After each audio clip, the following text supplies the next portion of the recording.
My name is Samantha and Zessie. It's your boy, Remoy George Phillip, the first.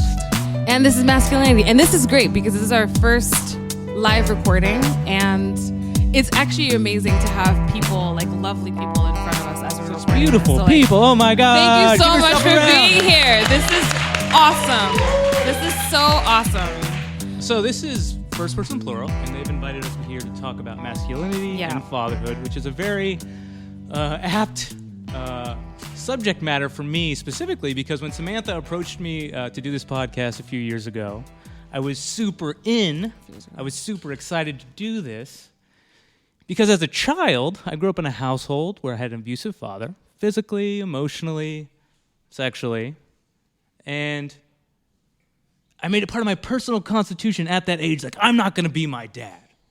I'm not going to be that kind of jerk, that physically abusive, that monster of a human. Fast forward to my early 20s, and I come to New York and get comfortable in my brashness. And I see myself turning into this very emotionally abusive, toxic person, and I'm like, what the hell is going on?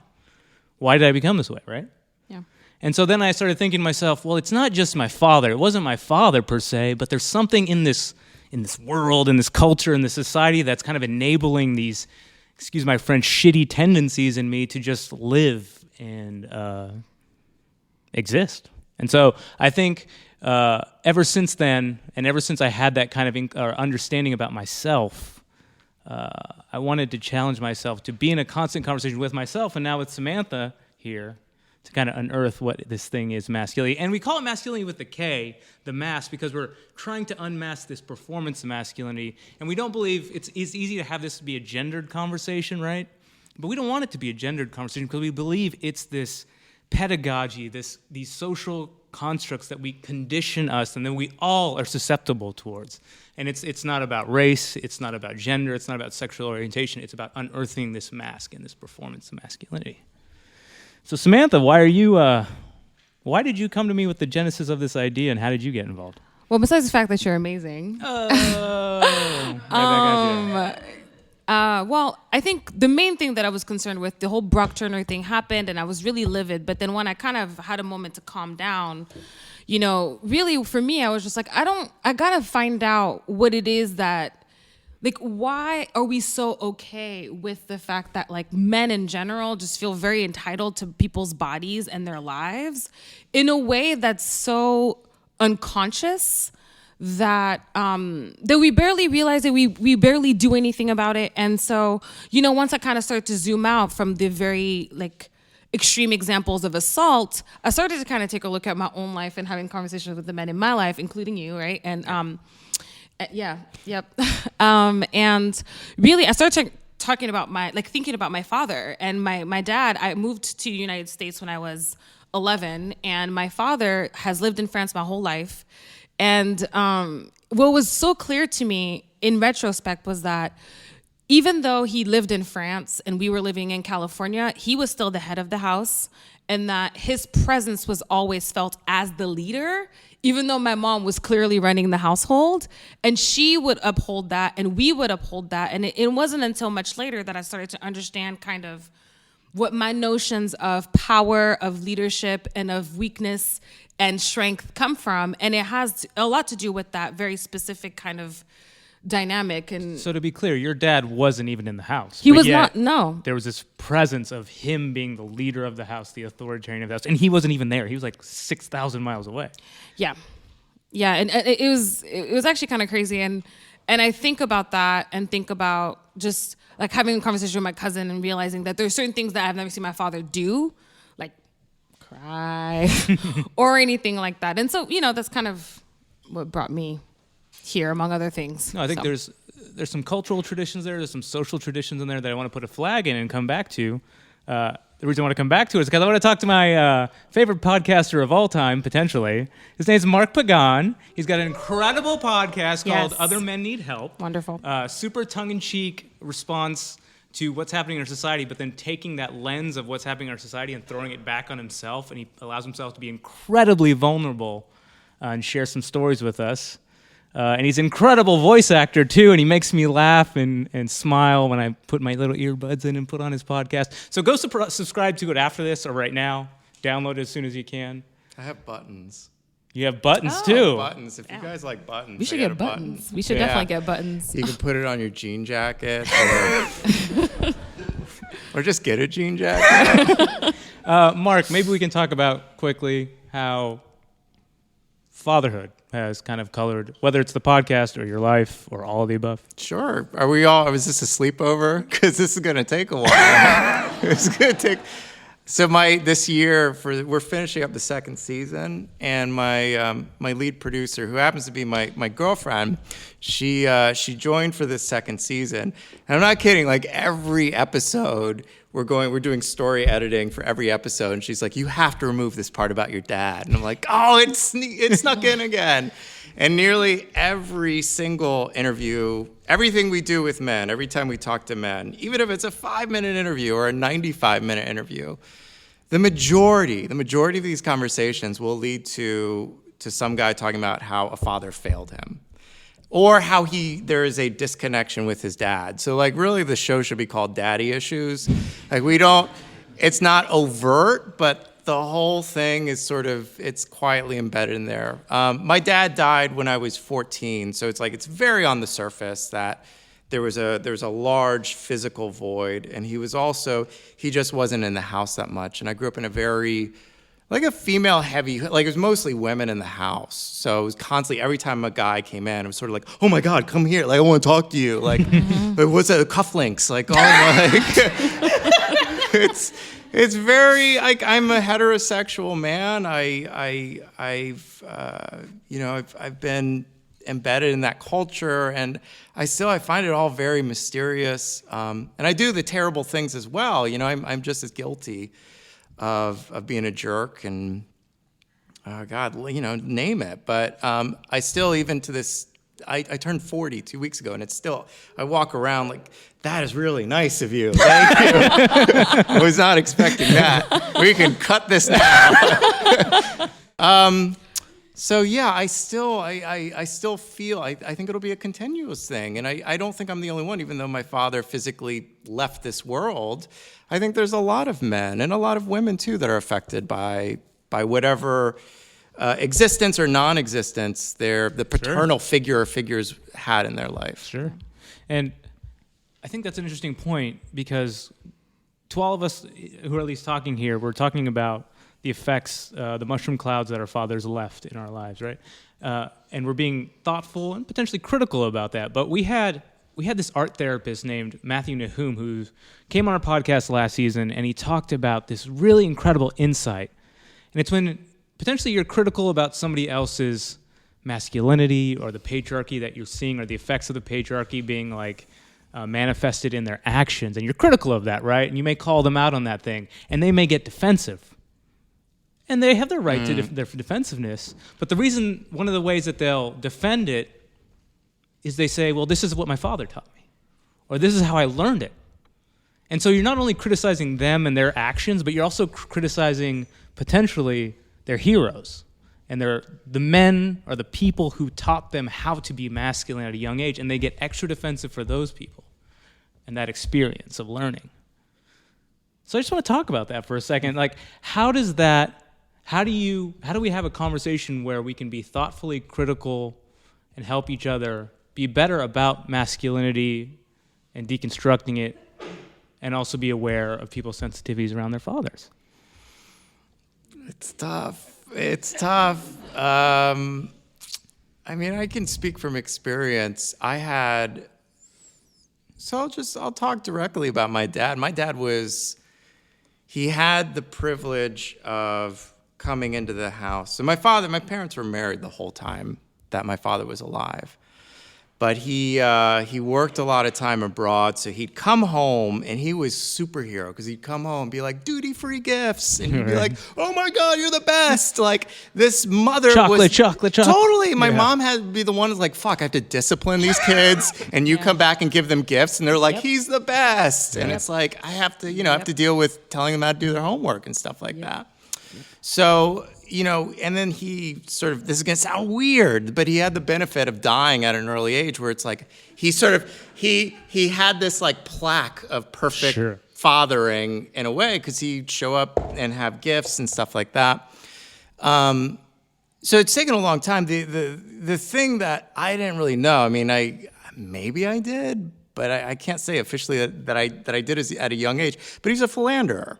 And part of what he was doing when he was abroad was having a good time, in his mind. And so there was a lot of suffering. There's ripple effects, not only for his children, but, his wife, like everybody in his life. And there's still, oh my God, it's taken forever to contextualize, like, officially say, yes, he was a flawed man. But it took forever, even in gritted teeth, to be like, no, like the dude fucked up. Like he was, oh God. Sorry, it's going to become like a soapbox now of like, man, and like dads. But even for myself, that I had very clear indications of what he was doing later on as an adult. It was really hard to remove that separation. Just gray is so hard. I hate to use sort of philosophy umbrella, but like gray is just hard for humans. Like it's just really fucking hard. Sure. And I'm gonna just make one more analogy, and I'm sorry, and I don't mean at all to get political, but did anybody listen to Slow Burn this year, the podcast Slow Burn? Yeah. So Slow Burn did a second season. The first season they did a show about Watergate. They did a whole season about Watergate. The second season they did a season about Lewinsky Clinton. And I have to admit, I mean, well, big surprise. I live in New York. I'm a liberal. I voted for Hillary Clinton in the last election. I'm not saying that as any platform right now. I totally have dismissed Bill Clinton's allegation, everything he's done over the last 20 years. Totally separated it. Yeah. Totally separated it. The guy's a rapist. Like it is a classic. I think it's a classic area of like, not wanting to live in the gray of the discomfort of somebody who represents a very strong patriarchal figure in our society. I'm sorry I went there, but like that was an example. I was listening to this season of Slow Burn, which I really recommend. It's really strong, but it very much highlights the hypocrisy that I think a lot of us we see that politically in ourselves. I don't even know where I was going with that, but that is sort of my button right there. Sure. Well, yeah. Samantha, can I ask you something? Yes, please. So, I'm trying to organize my thoughts around this, so yeah, I could. Yeah, please. Okay. When you're dating, and maybe you have to call out a young man about maybe some shitty behavior or something, do you ever see them like resort back to like defensiveness, and particularly maybe even because of their father? And again, this way of the pedagogy of how they learn to be the man that they are then and there. I mean, I don't know if they ever get that deep. Sure. Really. I mean, certainly I might have insight into where that may be coming from because of my own kind of like, yeah. But I don't think that they're ever like, you know what, like I really see, and I wish they were like, that they understood that there were, some kind of parental things that came in the way of like manhood and like boyhood through their father that kind of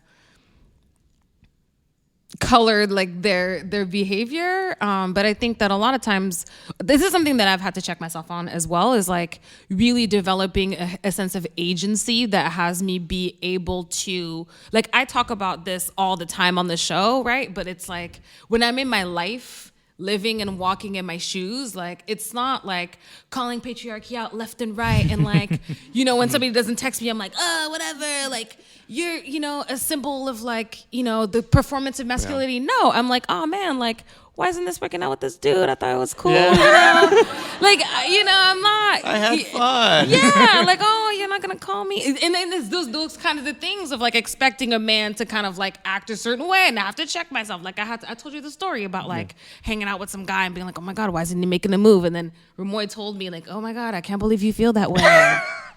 Men go through this all the time. And, and so I think it's kind of like being able to really be like present enough to understand kind of these concepts on like a social level and like a historical level, but also really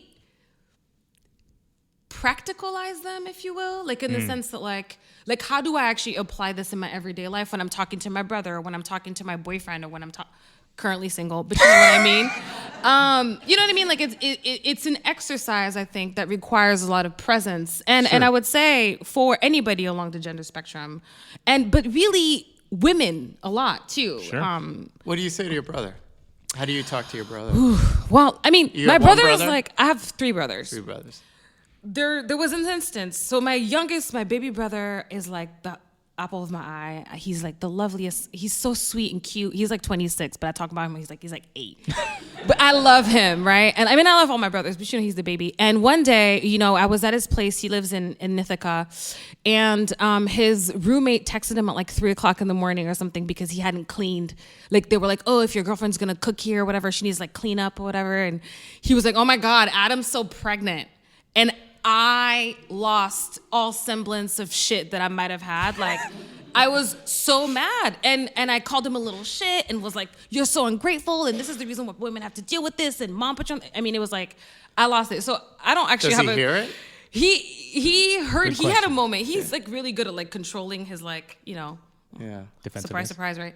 But yeah, so he was chill and he got where I was coming from because we know each other and are really close. But I haven't mastered that. I just like lost it. So I don't have like a good way of like really dealing with it. But when we're like engaging in thoughtful conversations, like we talked about like Harvey Weinstein and all of that, like when you have like a subject to talk about, I think it makes it a lot easier than like just like erupting because of something someone said. So. I want to change the gears a little bit here, but I want to talk about something that Joseph talked about eloquently through his poetry. And this is the idea of what we try to do with this podcast in general is like always at least forward thinking, try to push like this intersectional approach to deconstructing masculinity or unmasking the mask and masculinity, correct? The 3 of us here are people of color. We come from different parts of the world. Our families come from different parts of the world, different classes, and so on and so forth. How has masculinity and race kind of, again, bad choice of words, colored Start with that one, Mark. colored the way that we engage with masculinity? Yeah, uphold we talked. it. We've had so many casual conversations. I don't know if I should call them casual. Just like They're intense. casual. The casual is wrong. It's just Yeah. like we immediately jump in there. Like, how is that called casual? I don't know. It's hard. Oh man, it's so mucky. So my father was Latino, and this came up recently. I was talking to some friends when the UNIDS stuff came up. And I just like immediately when I heard it, I literally took my glasses off and I just went, oh God, please not him. And like, fuck it. If he did it, he did it. But the problem is that like he was just one of these. He was Jesus, bro.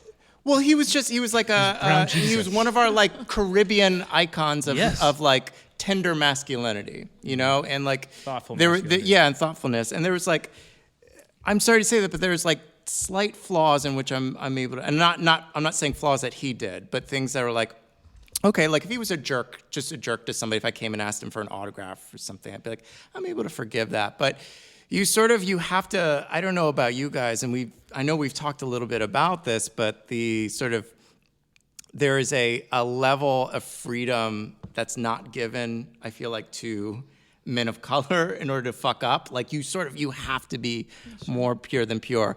And I'm not saying God, I'm so gonna put my foot. I'm like my foot feels like it's right here, and I want to make sure I'm not saying anything that's coming off the wrong way. I'm just so much more, in some ways, much more devastated when I hear news about somebody like Junot Diaz, and I'm like, oh God, like I'm scared that is going to continue to represent Caribbean men, or brown men, or there's already so many very specific stereotypes around men of color around the world, and I just want higher levels of like tender and compassionate representation to sort of what's the word I'm looking for? To filter out all of the others, because you get one guy that it's already a continuous thread of like, well, Latino men are going to cheat, and Latino men are going to blank and blank and blank. And so you almost, I wouldn't say you want to hide those stories, but they become even more heartbreaking. You've got that face, and I'm waiting for what that face is going to say. Well, go ahead. So Samantha has had this idea that's kind of like undergirded the entirety of this podcast, which I think is so profound, and that is like when we're, again, calling this the performance of masculinity, like masculinity can potentially even hurt the most. Who it hurts the most are men, and men become the victims of masculinity. For sure. And so when we try to have this conversation, we try to have it with a little bit and a lot, hopefully, of compassion, and holding ourselves and each other accountable is different than being critical. We're trying to be more pushing towards holding each other accountable, right? And so when we're saying that men can potentially be the victims of masculinity, we're talking about, and especially in an intersectional experience, we're talking about how colonization and classism has intentionally been victimizer, then victim, and how our fathers, the men in our lives, even myself, can go from at one point being a victim to enabling myself to becoming the victimizer. And that can even be happening at the same time. Where have you seen that? I don't know if you're willing to, where have you seen that show up for you? For me? Yeah. I mean, it goes back to the genesis of the why I'm in here, or why I'm a part of this conversation, is my father was incredibly abusive. And there was masculine abuse throughout my whole life, whether it was in school and around other boys, typical bullying, things of this nature. And then you see it manifesting in my young adulthood when I'm given the agency or the ability to really flex in this, I'm a man, right? And I hurt so many people. And at that time, though, in the almost innate moment of like hurting others, I was feeling this pain of nobody having the sympathy to see me where I was when I was in that initial pain. Mm. I mean, one of our first episodes, actually, we were with CBC with, I think it was... yeah. Was it Chris? No, I can't remember his name. You with CBC? CBC, Crimes Victims Treatment Center. Oh, okay. Yeah, and so, one of the things that he was saying was like, when you're dealing, because it was about men as victims of sexual assault. And so it's like, when you're dealing with that, like the pain and the hurt that men feel in that sense is rarely dealt with, because there's so, like the services that men actually have access to for the surviving abuse are so limited that, it's not necessarily like the trauma, is the fact that the trauma is undealt with and then just festers and sits there for years. And then eventually, I mean, men aren't actually allowed to like say anything about that. Like, you can't cry, you can't go and like find someone to like support you. I mean, sometimes you can, but in many cases you can't. And so then that turns into like the two emotions that men are allowed to feel, which is like anger and like some type of like joy sometimes, right? And so I think the thing that's tough about this, right, is that, okay, so I'm gonna bring this up, and it's just R. Kelly, okay? I'm sure many people have seen Surviving R. Kelly, people have heard about what's been happening and all of that, and it's like, I've been reading all the comments because of this, right? Like comments from people, and you've got like hordes of women being like, oh, you're trying to take the black man down and da-da-da-da. And it's like, who is caring about the people who have been victimized by this man? These like young women, these young black women, right? And it's like, and actually, I don't think all of them were black, but I think young black women and women of color. And so I'm just like, there's gotta be a way that we can hold people really accountable, kind of like but like with some type of like repercussion, right? Like there's a repercussion for that. And it doesn't mean that like, oh, like we hate you, want to like throw you in solitary confinement, but there's a repercussion that you have to endure to make you kind of understand what was like, that this was wrong, and that you do, like there is some level of like checking that has to happen so that you won't do it again. What that looks like, I think, is another question, but I'm always careful a little bit. I mean, and maybe it's because I am, a Black woman, and I've seen this so much where it's like we all got to rally behind the dude, and we're over here like, okay, great. But then once that's done, is it going to be our turn to like get a little compassion, a little bit of uplifting, a little bit of like, is it like how can that not be one in lieu of another, right? Like how can it become? And I realize I'm rambling a little bit, but I'm getting somewhere. There's I think when we talk about masculinity, we talk about the performance of masculinity. We talk like really. What I'm trying to get at is like how we can transform the environment, because the environment that we live in right now is what is conducive to all this type of bullshit happening. And we all, in some way, shape, or form, contribute to that environment continuing to exist the way that it does.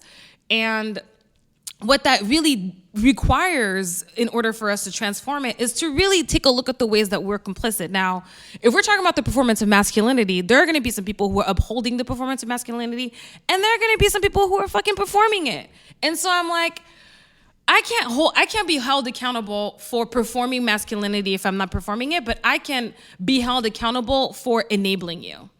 And I think that when we're talking about that kind of like intersectionality of just people coming together, we have to look at a lot of things. We got to look at race, because we can't talk about gender and race we can't talk about gender in this country without race. It's not possible. And I think I'll stop there, but that's kind of it's kind of where I was thinking. Yeah. Wow, I don't really have a follow. Like, I'm definitely, I feel you. And I want to comment on it in a way that I hope I'm understanding. There's a lot of times I hear what you say, and I just go, it's so sad. I just go, I don't know. Like, I don't know what to do. I don't know what to do other than like just general accountability, just personal accountability, which. I don't know. We have people in the room here. Do you feel like people in your life? Do you feel like men in your lives are generally accountable? I mean, honestly, in a good or bad. We're like, no. Okay, we absolutely not. Oh boy, you did not help me there. Yeah. No, but I agree. Sometimes. Yeah. No, I think, and that's really important, and I think that's something we're always trying to foster is. With all of us, especially when it comes to accountability and holding ourselves, putting ourselves in front of the microscope, is that we have to be honest. Yeah. We all have to be honest, and not just with each other, but with ourselves, so we can deal with, and this goes way beyond this conversation of masculinity, but the pain and the traumas in our personal selves and how that may be manifesting in our lives now, past, present, and future. Being honest with how we're treating one another and how that there could be a consequence or cause and effect, how that manifests, and then how we're interacting with one another and how we're treating one another, right? Yeah. I mean, holding ourselves accountable for how we treat one another, that sounds so un-American at times, but it just also sounds like the most human thing we should be able to do. I want to interject and really bring up the point of dehumanization here, because I think that one of the things that the performance of masculinity and the performance of femininity, which we're not talking about this podcast, but maybe one day, is it's dehumanizing, because there's a level of humanity that we're unable to see in one another that has us kind of put up our defense mechanisms and whatever in order to kind of like survive in what we perceive as this inherent separation that we really just created by virtue of language. And so it's like, that's really where I'm at, is like humanity. Like, how are we gonna be able to come to a place where we're fostering an environment where we're able to see the humanity in one another, the humanity in ourselves. And anyway, I mean, I interrupted because I had to absolutely say that apparently. I'm good. That's great. But yeah. So I had something funny. I just the last. A final funny thought. Funny bone. Let's go. Yeah, I don't know if it's funny bone, but it happened a few days ago. So I don't know how. I went to the movie. Who goes to the movies alone occasionally? Just me. I go to the movies alone only. So do you go? Really? I mean, you said that like a mantra. Like, this is the way to do mostly. it. Mostly. Yeah. So I was out of town last week for work, and I was like, I'm gonna go to the movies, and I went to go see Shoplifters. Has anybody seen it yet? Great movie.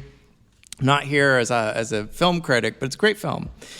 So I went alone, and it's sort of like I have my like single male temple moments where I'm like, I'm going in here, it's sort of like a prank, like I just want my space. And I went alone, and it's like I don't want to be bothered by anybody. I got my Diet Coke, I want to chill and watch this movie. And so I picked a seat, the place wasn't packed yet, and I was like, cool, and I didn't think it was gonna get packed. A few guys sat next to me, I was like, all right, fine. And there were so many other seats. This other dude sat next to me, and I was like, "Oh my God!" I want to I had lost. Like I'm realizing these moments. I had lost just pure humanity. Like it's just another person. I'm sharing a communal space with them. Yeah. The movie goes. I don't want to ruin anything for all of you. Speaking on theme tonight, though, dad stuff, it will fuck you up. Watch it if you're into like a dad movie thing, because it really is a movie about redefining family. So anyway, the movie comes to its sort of like its coda, and there's a scene at the end. It's very quiet, very, very quiet, and it's really beautiful. It's a very beautiful scene, and it hit me in the dad place, and dad place here, like in the heart. And so I felt, that thing in my throat. I was like, oh man, I just got like a little tender in the theater. I was like, this is really strong.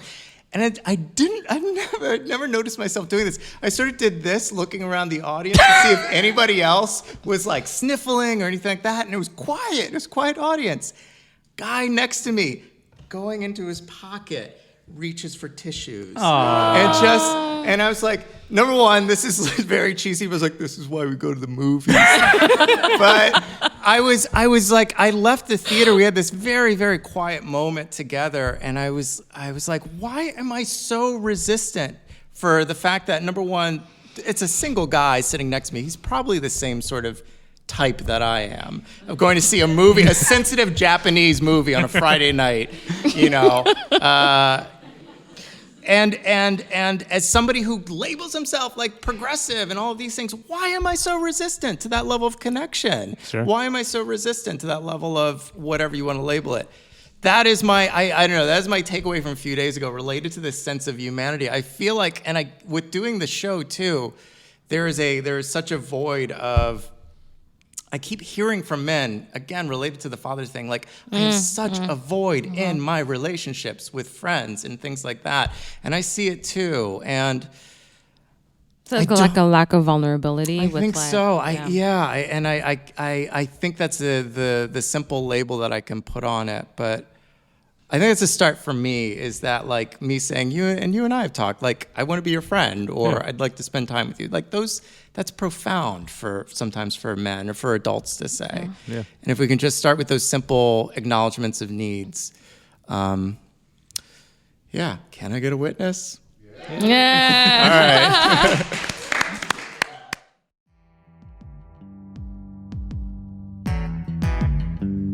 Well, you guys, it's been an awesome pleasure to share masculinity with you. In various ways, as you can see. So for us, we've been doing Masculinity podcast for, I guess, a year and a half now, which is crazy. Yeah. And it's been really great to kind of learn the various levels that the performance of masculinity really seeps through our society in the ways that we just, like, again, are a little bit dehumanizing each other and ourselves without realizing, through being complicit in upholding this environment. So for us, like, people who are down for the conversation and who just want to see kind of a more just world, it means the world that you're here to have this conversation with us tonight. Of course, if you want to listen to the show, it's called Masculinity. Well, oh my God, Vert. Yes. You can also watch Masculinity on Vert, and listen to us on iTunes, Stitcher, on SoundCloud. It's called Masculinity. It's spelled with a K. Hard K. Yes, a hard K. We are on Facebook and Instagram at Masculinity Pod or Masculinity Podcast. So thank you guys so much for being here and for listening to us. It's been a pleasure. Thank you. I want to give another shout out to my good friend Mark Pagán. Woo! Other men need help. Other men need help. Go down. Other men need help. Definitely go for that. My name is Remoy George Philip I. And my name is Samantha and Remoy, and this has been Masculinity. Peace. Wow.